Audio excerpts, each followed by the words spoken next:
I think the American dream for me are parents that love me and were blue collar, from an 800 square foot apartment to 50 acres on the North Fork of the Rockfish River, you know, in the Blue Ridge Mountains in Nelson County. This is what America's about. Private property, business, family. All of that right there encompasses the American dream and the ability to do that on your own terms. Boom.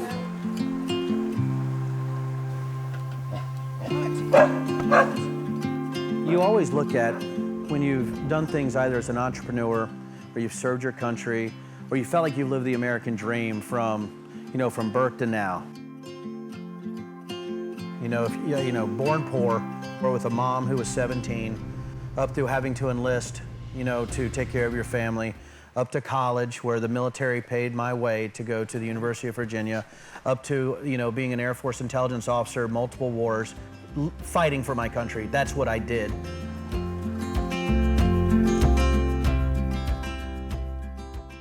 Dan served our country. He fought for our country. There was many times when we didn't know what country he was in, where he was going, how long he'd be gone. I didn't know what country I was going to be. I know. Or when you get on even the if he was airplane, coming back. I mean, that's a so- huge sacrifice. I mean, living in states and you have no family, you have no support system other than the other families.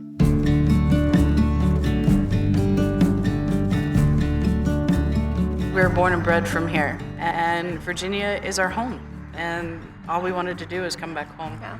After my dad was in the military, to go, traveling so much, Mom just wanted to find a place, settle down, and know that we didn't have to leave again. We thought that, okay, we'll find some land that would be great to live and also to have a business, and it's beautiful here and everybody's so nice. We were driving to his grandpa's and grandma's house one day, driving my truck, and I said, I finally figured out what I wanted to do with the property. He's like, okay.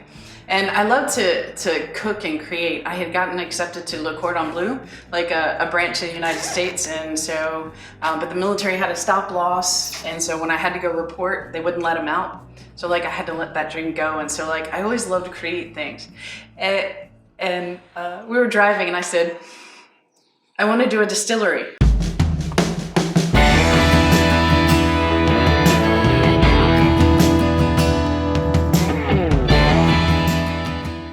Silverback was a nickname my daughters gave me. I got gray very early.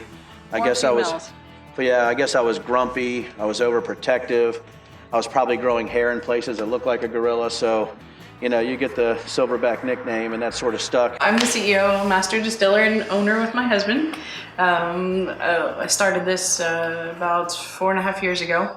I wanted to be a producer, and Denver had his own Department of Defense job, and it was my turn to, kids were grown enough where they didn't need mom as much, and I was ready to, spread my wings a bit and go for it. All right, so welcome to production.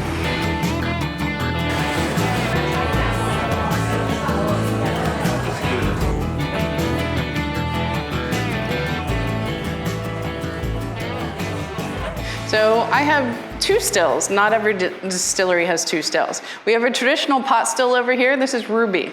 We bought her used from 6 and 20 down in South Carolina. So we mostly use her for our gin. You can see a gin basket that we have dedicated up there. We're the only distillery in the state of Virginia that does a true London dry gin.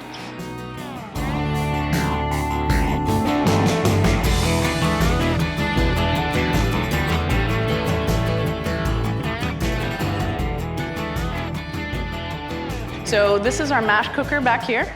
But basically when we start a run, we get the grains from the local farmers as much as possible. I mean, what's exciting for us is that when you look at this came from right down the road, Barry Wood's farm, right? Has his own brewery, it's Woods Mills, right? So this came right from his farm, and he milled it for us. Our wheat we can get from Barry. Our corn comes from Jeff Fletcher, Nelson County, right down here, right? Our water, 30 gallons per minute, comes from here. You talk about local microeconomy, agricultural microeconomy, we have it right here. We start in our mash cooker. So we have to heat up water. We have coils, steam, and we heat up the water to certain temperatures for certain grains. Then once everything's done cooking, we transfer it over to our fermenters. I call them thing 1 and thing 2. This is our geothermal setup. It was a lot of learning and a lot of questions, but this is our chiller. We can set it lower depending on what we're doing and what we need to chill it to. So these are buried underneath the distillery in closed loop system in deep trenches, about 8 to 10 feet deep. It was important to us to try to be, even though we're a manufacturer, we wanted to be as low on the grid as possible. 1, because we're in such a rural area, and 2, we live here. We didn't want to add to things, and we wanted to use as natural as we could. And so it's using the Earth's natural temperatures. So it helps cut down our production time, and it also helps cut down our power bill as well.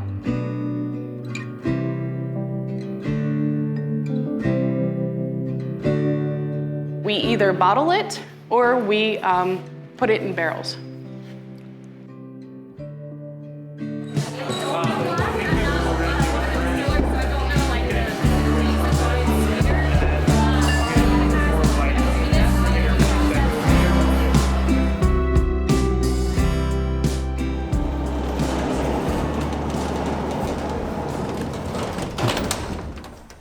And you had no idea that starting a distillery was going to be this monumental battle against a sea of zombie bureaucrats. No, I didn't. The Distillery Manual and Operating Procedures for Distillery Stores. By the way, this isn't the supplier guide.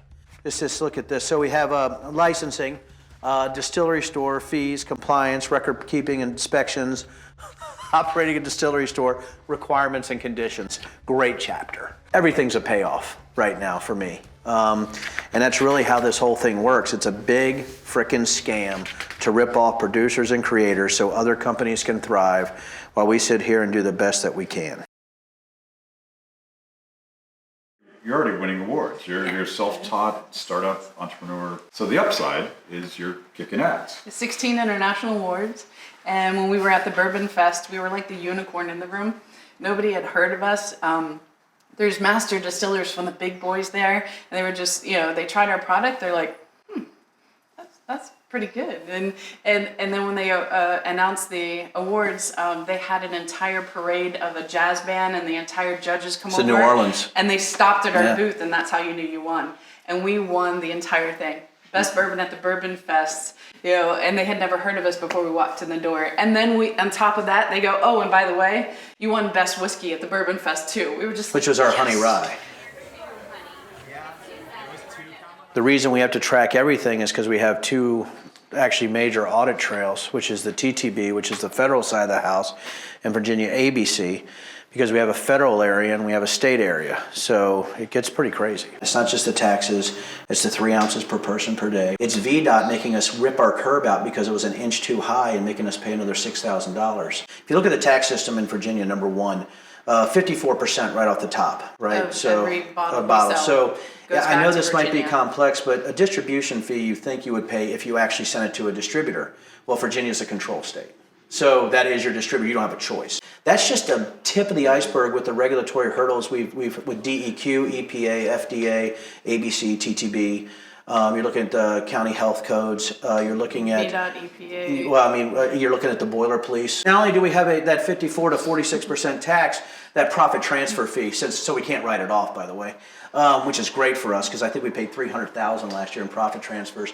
We also get to pay another $2,750 a year towards the same people who actually tax us at 54%. And then for the people who work for us, who we actually pay these taxes and the business licenses for the county and the state, and the federal TTB license, we have to pay $380 per person. If I want to go market my own product to a restaurant, I'm the owner of Silverback, we have to pay $380 a piece per year. They increased it. Those sons of... So, $390 now per person. And it's like a million cuts.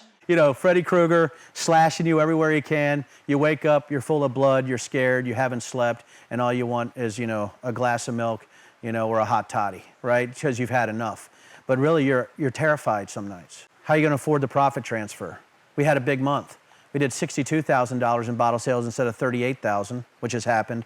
We only got 50% of the $38,000 from the prior month. Now I got to send them $62,000, and I have to absorb that cost for 30 days until I get the rest. Who does that? So now that I've lived the American dream, and you think you're there, you have this sort of Freddy Krueger government, nightmare coming in, trying to rip that apart. That is the nightmare that starts to smash into the American dream and starts to bleed you out. We were doing things that I never thought we would have to do, and I was working probably 60 to 70 hours a week, not only on the business that I was doing as CEO, but then I was doing on the weekends or at night. We were just going through and killing myself. I wasn't working out. I was just unhealthy. I was stressed. I was angry. And then, bam, March of 2015, I had a heart event. And almost killed me. Everybody says, something, saved or a higher power. It was, but it was also my wife. God bless the docs. They were doing everything they could, but they were treating me for a heart attack, but I wasn't having one, so they were killing me. I was having a heart event, electrophysiological event. And my wife was yelling, hey, when he was a kid, he had SVT, and they finally listened. And about probably 10 seconds before Denver took the old dirt nap, I could breathe again. And instead of everything going black, and it actually does happen. It's funny. Here I am dying, and I'm looking at the eye chart. And I'm like, I still have 20/20 vision. How's that possible? So like, I'm about to kick it, and I got 20/20. You think about weird things, I didn't see a light. I saw the eye chart. And I heard my wife yelling something, and that's when I said, I love you, I'm gone. And I think when after 3 days in the hospital, after living this stressful life, you can react a couple different ways. For me, I said, I've had enough. I'm going to straighten out my life. I'm going to get healthy. I'm going to get right physically, spiritually, and mentally. But the one thing I did decide to do was fight. But what I really think happens to a soul, when you believe in freedom, when you fought for freedom, when you think it's something that should naturally occur, in this United States of America, and you have weaponized things in the past against others, when things are weaponized against you and it's your own country or your own state or your own locality, you have a fight or flight response. And for me, it's not right to say that I wasn't the only one devastated. My wife was devastated. And any husband, just like any wife who saves her husband on a table, any husband wants to save his wife's dream. This is fantastic, and you're making history with this bottle. Yes. So basically, when we were doing the distillery, I'm a female master distiller, and there's not very many of us. And when I was doing my research, I was like, you know what? There's no female whiskey or bourbon. So I wanted to be the first. So we've got Christine's Riggleman Reserve, and I'll release a couple batches a year.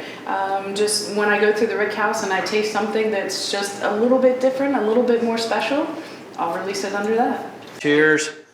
Yes. I'm going to get that right. Oh, it's all good. I don't know if there's any proper way.